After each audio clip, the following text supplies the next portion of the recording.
Hey, I'm Joe. I'm an alcoholic and a drug addict. I guess it begins in early childhood, and I can't really put an age on it, a number on how old I was, but I didn't grow up in my biological home. I didn't know my biological family. I knew I was adopted from an early age. My foster family wound up being my adopted family, so they were the only family that I ever really knew.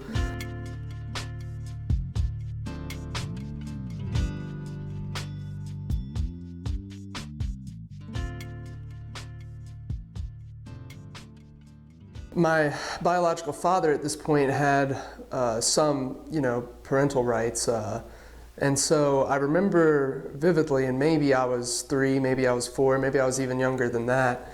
I remember vividly going to like a family and social services building, and it was like a really cold, sterile environment with, like corporate green carpet. And I remember being in my adopted mom's arms, who I refer to as only my mom. She was the only lady I knew as my mother. I remember being in her arms, and she handed me over to my biological dad. And this was a man who was very alien to me, very foreign. Like I had no concept of who he was, and I just remember being swept up into like this pallid blonde hair, and like just being overtaken by the feeling of fear. I don't know if it was so rational as to say I felt like I was being given away, given my age, but I do remember, the feeling of abandonment very strongly. I had my first drink roughly when I was 7 years old. I remember I was in the first grade and I got off the school bus, and my dad used to work a graveyard shift up in Atlanta at a factory. And my mom, I can't remember where she was, but I remember I got off the school bus and I went in home, and my dad was in the back asleep because it was the daytime when he could actually get some sleep. And I got off the school bus, and I had nagged my family for months about these wine coolers they had in their refrigerator. My dad was a bit of a heavy drinker in his day, but he was able to just put it down and kind of leave it behind cold turkey. He was always a bit of a wild guy. I would ask my family for months, what is that? Can I have one? And they would always insist, like, you never touch those, Joe. But curiosity got the better of me. They look like I guess like a Kool-Aid would, or any kind of fruit drink that a kid would drink. And so I remember going to the fridge and opening up that first one. And, I remember tasting it, and, it didn't have, the overpowering flavor of alcohol. And so I remember thinking, oh, it's pretty sweet, it tastes pretty good. And I vaguely got the sense I wasn't doing, I wasn't following orders at the very least, that I was disobeying by drinking it. But, I can't really describe much more than that. I wound up drinking all 4, all 6, however many were in the case. And I woke up some 36 hours later on my couch in the living room in Atlanta, and my mom was overhead, relieved that I was awake. Obviously, they were afraid to take me to a hospital because, given the custody situation between my biological family and them, who at this point they finally had full custody, that would have been jeopardized. And so, but that's really my first memory with any kind of mind-altering substance. So I got to double back. There's a part of my story that I failed to mention, because usually it's not something I share with, like, if I'm speaking in front of a room full of people. But when I was 8 years old, I was molested by the preacher of our church. I did grow up in the South, in the Bible Belt, and while religion wasn't beat over my head, going to church every Sunday, going to Sunday school was something that I grew up with. And so the experience that I had between the ages of 8 to 12 being molested by this guy, it really, for lack of a better term, I feel like I lost God at the age of 8. I lost God really young. And I don't know, I felt a lot of dissonance just from, my family's religious attitudes, and me at that point feeling like, what if there is no God? And so a lot of existential problems about who I was and who made all this began to plague me from an early age. And, I'm sure if I had gone to seen anyone in the medical field of psychiatry, or even just a psychologist, there would have been a slew of diagnoses like anxiety or what have you that I could have been hit with. But I kept that in for a long time, mostly with, I guess, some of the guilt and shame that I had no business carrying that I associated with what had happened. And I also had a hard time, relating to my family simply because they were religious people, and not overbearing, but they were religious, and I felt I was constitutionally incapable of having a kind of faith like that. So when I do get away to school and I get drunk for the first time and I'm looking back on my life, I finally, none of it makes sense, and I wind up just becoming a blabbering, crying, emotional mess in front of my friends. The reality for a guy like me is that, I'd had experiences in high school. I'd smoked pot, I took pills for the first time when I was 15, 16 years old, had some wisdom teeth pulled, and pretty much anything that I ever put in, I always wanted to take more of it. Now, I didn't go crazy. As a matter of fact, I wound up my freshman, my sophomore, my junior year of college, I wound up continuing to run. I was, trying to compete as a serious athlete and go to class. Of course, even without a substance abuse problem, I still had a substance abuse problem. I had the ism. So I would, it got to the point where basically nothing in my life was making me happy. I had a pretty sick codependent relationship with a woman that was on and off from the time I was a sophomore in college up until I graduated, really, 4.5 years later. I relied too much on her. I relied too much on, I guess, my athletic accomplishment, and I really relied too much on what I'd hoped my artistic accomplishment was going to be in school to give me some sense of satisfaction in terms of who I was and what I was about. So I'm 21 years old, and I'm working every day, and where I worked, we kind of had a deal with the manager because they owned a lot of property on this island, this beach town. So they owned a lot of property, and they owned a lot of bars as a result of that. So we got to go drink for half off at any bar that they owned on this island. And so me and my coworkers took full advantage of that, and what we would do is we'd finish our shift, it'd be pretty late, probably 11, and we would just go out and drink until we got, I guess, pretty shellacked. And that was when I began to experience daily drinking for the first time, and the ease and comfort that it brought me. It wasn't long after I started drinking daily that cocaine followed. And it wasn't long after cocaine followed that heroin began to follow. And so those two things became my drug of choice. I poured alcohol and weed on top of everything. In terms of anything I ever did, I had to be stoned, I had to be buzzed. But really, things got bad for me when I became a continuous and daily cocaine user. As quickly as these things have caught up with me, where I'm drinking every day, doing cocaine every day, getting up in the middle of class, doing cocaine pretty much anytime I'm in class, and still trying to train and run for my senior year cross country and track, it caught up to me real quick. And so by the time, that track season ended, all this went down, and I wound up going to my first treatment. And when I was exposed to recovery for the first time, my ego was so great that I really just thought I knew enough about myself. I thought, surely being an alcoholic and a drug addict, as they've described me, I just won't put in again. I just won't drink again. And it just didn't work out that way. I was exposed to the 12-step program of Alcoholics Anonymous, and I remember sitting in the rooms and hearing people share their experiences, and a lot of the things that they talked about were things that, quite frankly, disgusted me at the time. I never shared about my experience in addiction or trying to recover.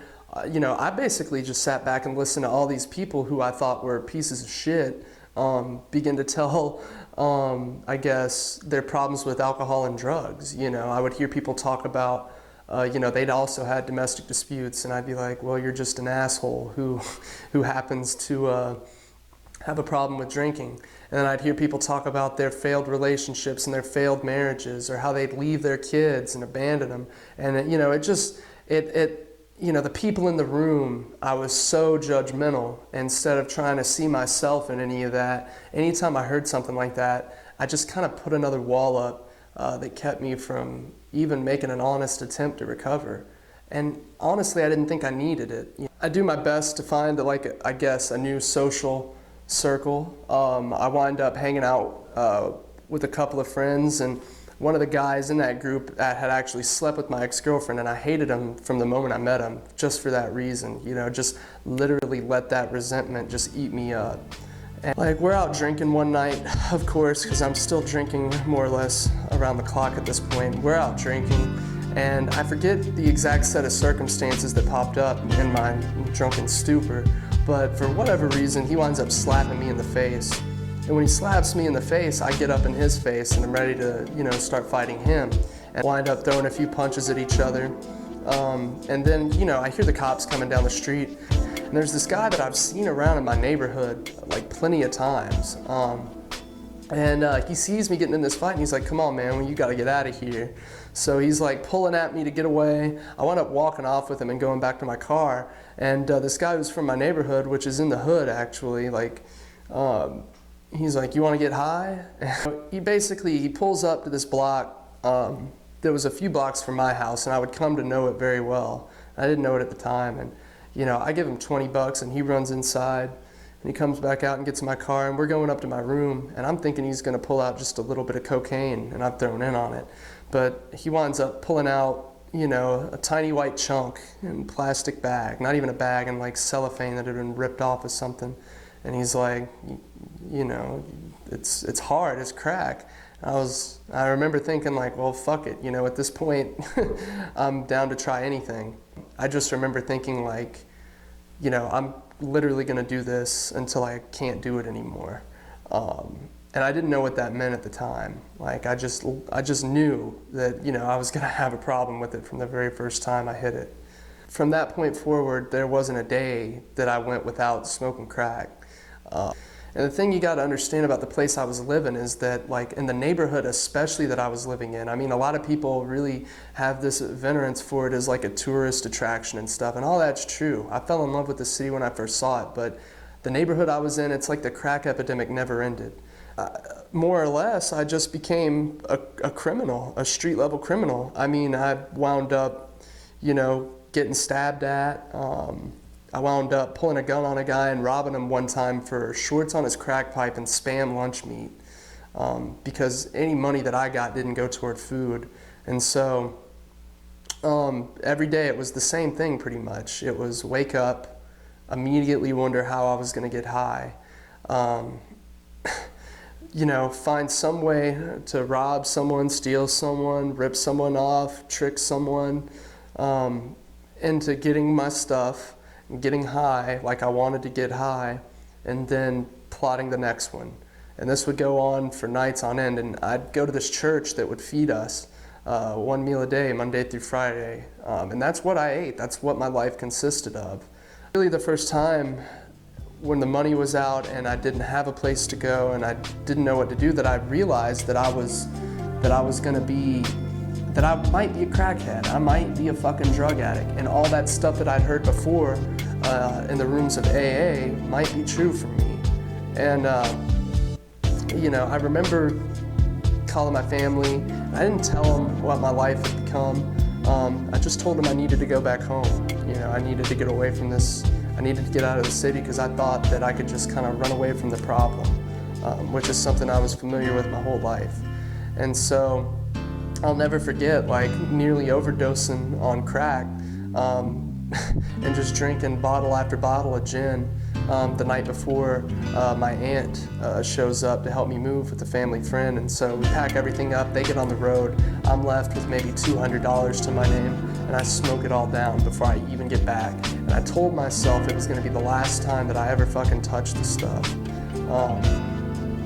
At this point, my family's starting to notice that something isn't right, They knew I'd been through a treatment before. They didn't know really what it meant to be an alcoholic and a drug addict, but,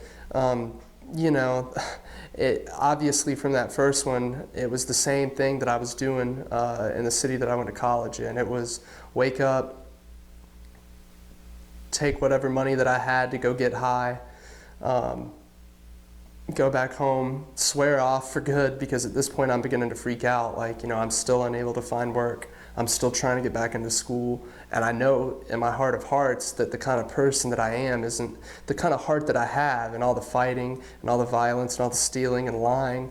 You know, that wasn't the person that I was born as. That wasn't the heart that I was born with. And so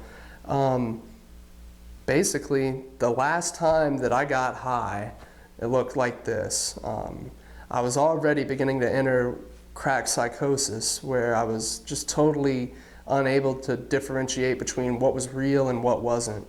You know, the voices, I was visually hallucinating, I was hearing things, and I was just more or less terrified around the clock, you know, whether I was high or not.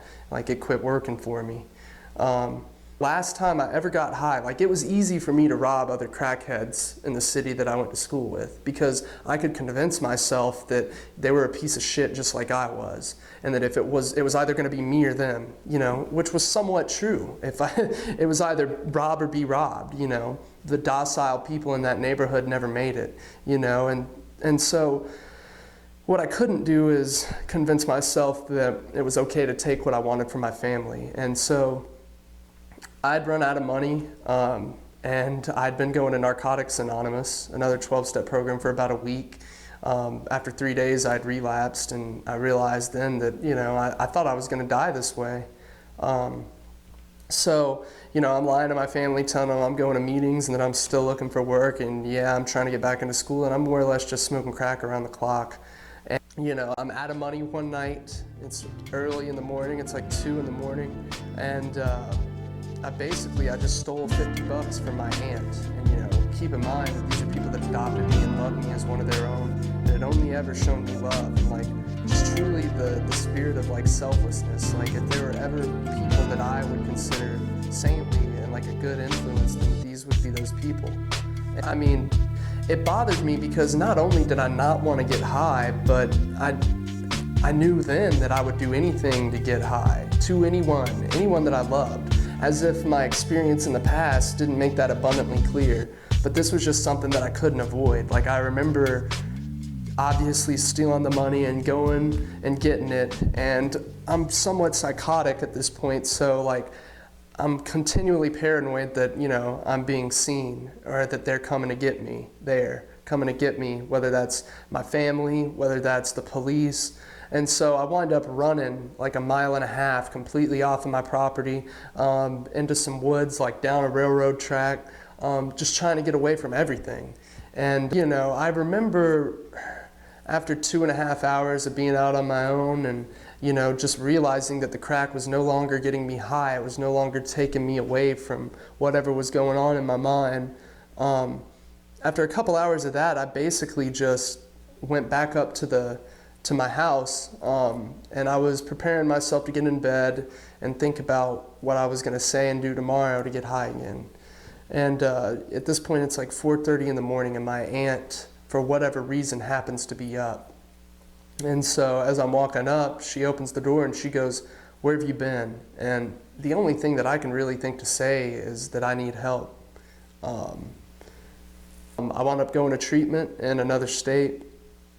And from there, you know, I just started really listening to other people's experiences. Like, at this point, it had become abundantly clear that, like, anything that I thought, that I knew about myself, that I thought about other people, anything that basically occupied space in my head always led me to getting high.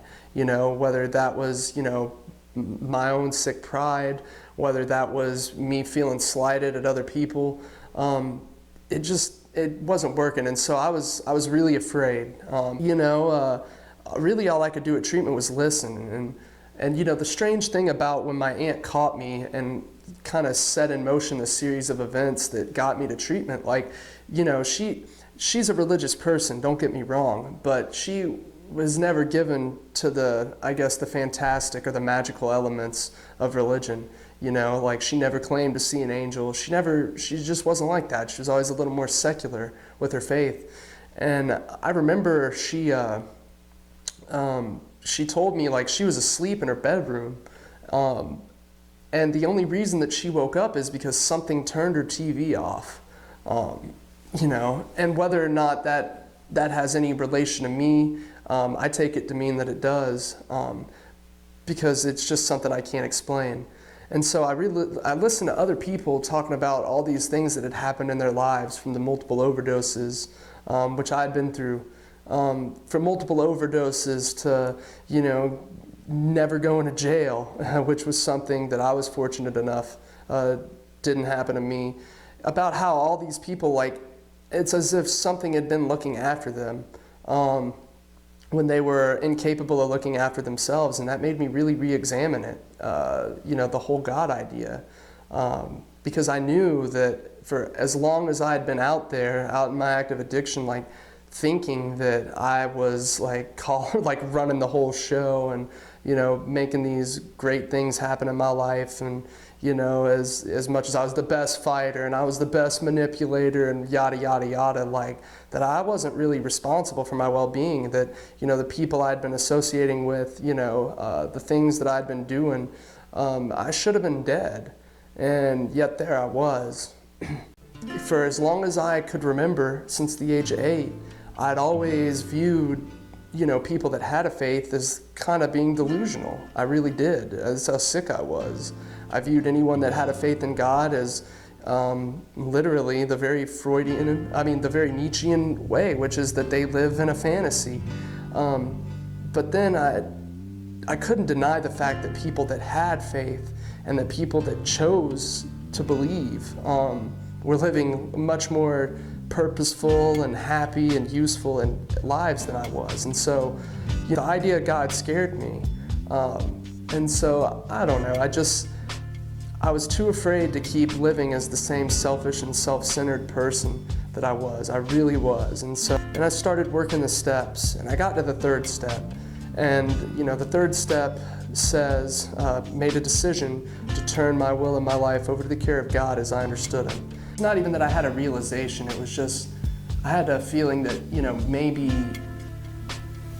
you know, that this higher power that I had no familiarity with, that this God was different than anything I'd ever thought about, and maybe that it was if I had faith that God could help me instead of faith in a particular God, that I might see some results if I was willing to do the work that faith led me to. And so I took a knee to do my 3rd step prayer. I wound up taking a knee, and I just started bawling. And it was just years of misery that I won't say were wiped away in a second, but it kind of felt like I'd been carrying a rucksack, and I just set it down, you know, and the relief was just overwhelming. And I had the very literal impression at that point that maybe my problems with drugs and alcohol would be solved. And I had no way to prove that unless I continued to work the other steps. And, you know, I've stayed sober since then. I worked the rest of the steps. I started trying to sponsor other guys. I was blessed enough that after I left treatment, I wound up going to a halfway home, a sober living facility. I opened myself up to any suggestion, and the more I did that, it seemed to be that God, as I could understand Him, revealed Himself to me more, the more that I humbled myself in admitting that I knew so little about this world or even about myself. All these fixed ideas that kept me in constant agitation and frustration against other people. In my experiences, I had the obsession removed suddenly, and I want to keep the obsession off, and so I try to live every day by being a good person. For the first time ever, I can truly say that I'm happy and I feel free.